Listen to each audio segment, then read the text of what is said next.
Okay, so I just recently drug home this 1970 CB100, and I really honestly haven't taken a good look at it yet. So I figured it's a good time to record doing that, go through, let you guys see what I see, and I'll give you guys my honest thoughts on what I have here. I haven't even kicked the motor over. This was a bundle deal with another motorcycle, not the Honda on the other side of this, but a different one that's already sold. But it was worth it. For the price, it was just worth getting, even if what I see at this basic view is what I got, it was worth it. So let's go over the basics. What I look for first. Of course, we want to know we have a good engine. So let's see if we have compression. No spark plug in it, and the tip of the coil, or the part that connects to the spark plug is gone. So hopefully there's not moisture down in there. Motor turns over. We got some compression at least. Doesn't feel like a ton, but it's got it. No spark plug though. Oh, actually I got it right where I can see the top of the piston, and it doesn't look rusty. I see the exhaust valve moving. That's good. Other things I see, other things I look for, carburetor. We got a carburetor. It's a Kean.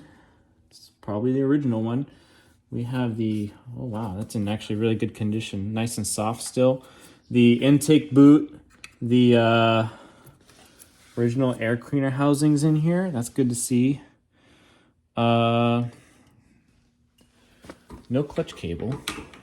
Front brake lever is broken, but we got a cable. It looks pretty rough though. These are kind of bent in, I see. So it's fallen over. Oh yeah, it's been falling over a couple times, it looks like. It's probably why these are bent, and that's broke. 8,000 miles. 8,190 miles to be exact. No rear chain, but the chain guard looks great. So let's see. I always replace the tires, so I'm never worried about the tires, but these are totally toast. Sitting flat, and they look ancient. Wheels are in good condition. Wheels are sometimes the hardest thing to find on a bike, and these ones look pretty good. They even spin free. Transmission. It's first gear.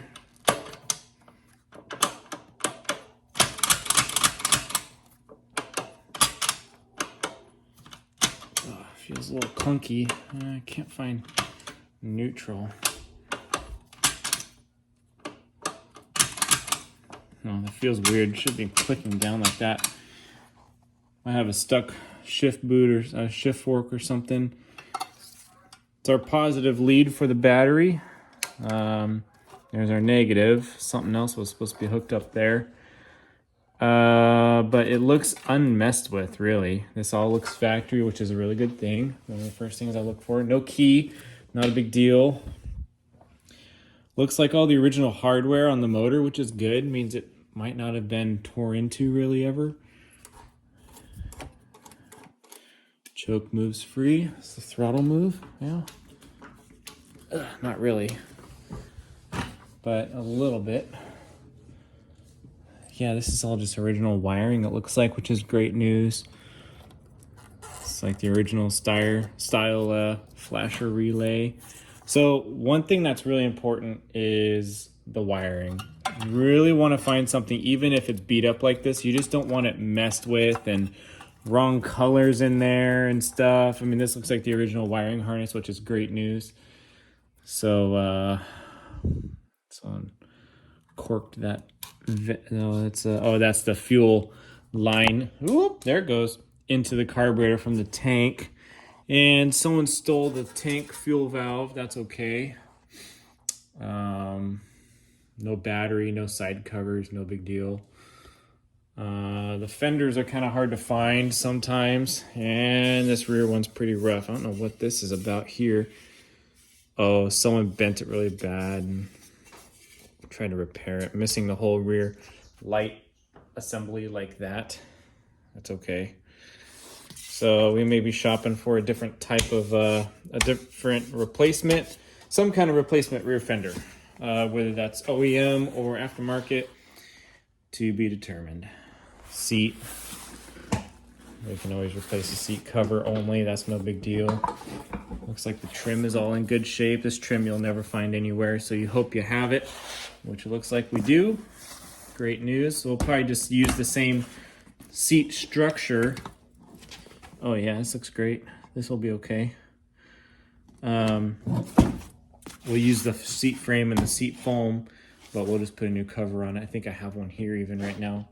That's actually this pattern, not the original Honda. This is an original, definitely an original. That's the right pattern for it. This was aftermarket. Even though it says Honda on it, it's not quite. They didn't have those lines going across like that. Tanks can kind of be hard to find sometimes, but this one looks pretty good. Front fender's a little beat up. That's okay. So this is kind of where I start building in my head. What do I want to do? What direction do I want to go? Just depends. Depends on what's available. I know there's lots of aftermarket stuff available for these, so I knew in whatever condition I got this, I could get it back up and going. Headlight ring looks really good. No cracks on the glass. These I have replacements for. That's no big deal. That one's totally missing with the bulb. Shocks aren't leaking. Looks like once they're empty. See how it moves. Oh no, they're fine. Cool. Shocks feel good so far. Doesn't look like anything's mismatch on it. It's just missing some stuff. Like, we're missing the other rear passenger peg. Rear axle looks good. Anyway, those are kind of my initial thoughts. So this one is not anytime soon gonna be tried to start right away necessarily. I mean, maybe I could get a 6-volt battery charged up and put in there and hook power to it, see what happens. But I want to investigate this wiring a little further. Usually if it's direct power to the battery like that, it's pretty important. But so I want to at least figure out where this one goes. So I'll refer to my my manuals for these bikes and see where that was supposed to go. Throw a spark plug in it. See what the oil looks like. You can tell a lot by reading the oil. That's a minute. Slow on oil, but it's fairly clean actually. It smells like fuel, so someone at some point was trying to start this and flooded it probably. Yeah, older oil, but not super black. Looks fairly clean in there. It doesn't look like any moisture is in there, which is good. No clutch cable, so we can't see what the clutch feels like, but we can check it with a screwdriver. I mean, a plier. All that cable does is just lever this guy up. So let's see. Oh yeah. They felt a little stuck for a moment, but they freed up and feels like the clutch moves okay. Interesting. Oh yeah, there's no chain. Never mind. Cool. Yeah. Definitely something that'll clean up nice. It's going to take some work for sure. It's not going to be as easy as some of the other bikes I've done. But these are small and they're simple. Very simple. I can have that motor out of there in about 25 minutes up on a bench and already have the complete gasket kit for this one, so it won't be a big deal. So yeah, spark plug, put some fuel in it. We got to repair the spark plug wire. We got to put a tip on it, and then we can see if the coil's any good and see if it has any spark when we kick it over. This is a kickstart only, no electric start. So anyway, that's that. Those are some of the basics I go over. you know, your basic three, right? Air, fuel, and spark, compression. Make sure you got all that stuff. Looks like we got our brakes in the rear. Look okay. Will it work? I'll go down quite a ways. Nope. No rear brakes. Oh.